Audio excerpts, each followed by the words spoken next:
Hey everybody, I'm Kyle with Hilly Sales and Service, and in this video I'm going to show you how to remove the string head off of your steel weed trimmer and then ultimately show you how to install a steel weed trimmer blade.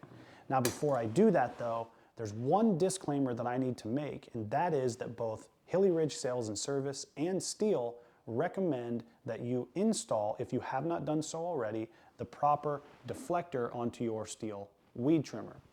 Now, one great thing that Steel has thought of is they have kits that are going to make it extremely easy and take all of the guesswork out of installing a deflector onto your weed trimmer.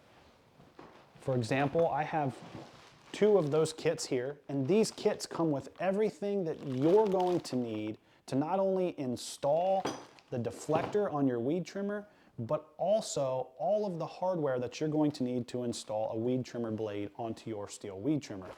For example, these kits are going to come with the deflector and all of the necessary hardware to install it, as well as your lock nut, your spline washer, your rider plate, and a barrier bar, which is also going to aid in keeping you safe on certain steel model weed trimmers.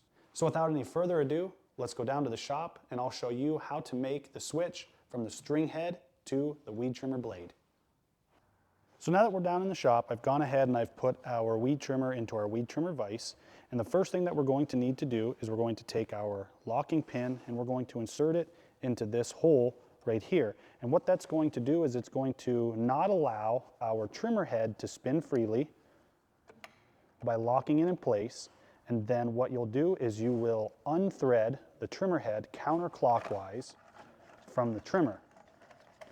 Now when that trimmer head comes loose and comes free, you will also have this thrust plate come down as well. This will be reinstalled and you will notice that there is a lip right here on your thrust plate. So before we go any further, I'm going to go ahead and flip our weed trimmer over to make it easier to work on. So now that we have our weed trimmer flipped over, we can go ahead and reinstall our thrust plate.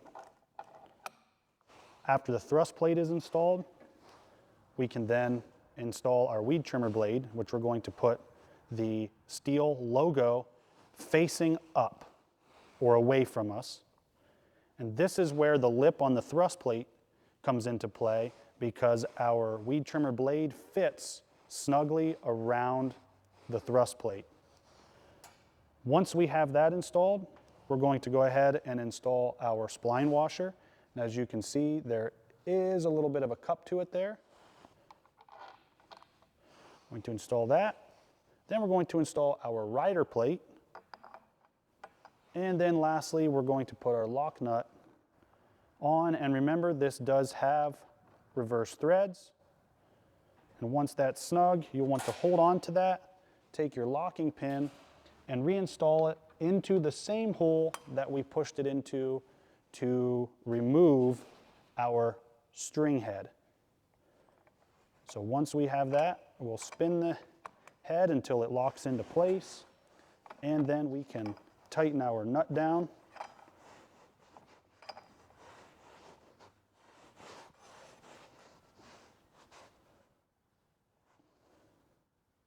Once that nut is tight, you're all set to go with your weed trimmer, now having installed your weed trimmer blade.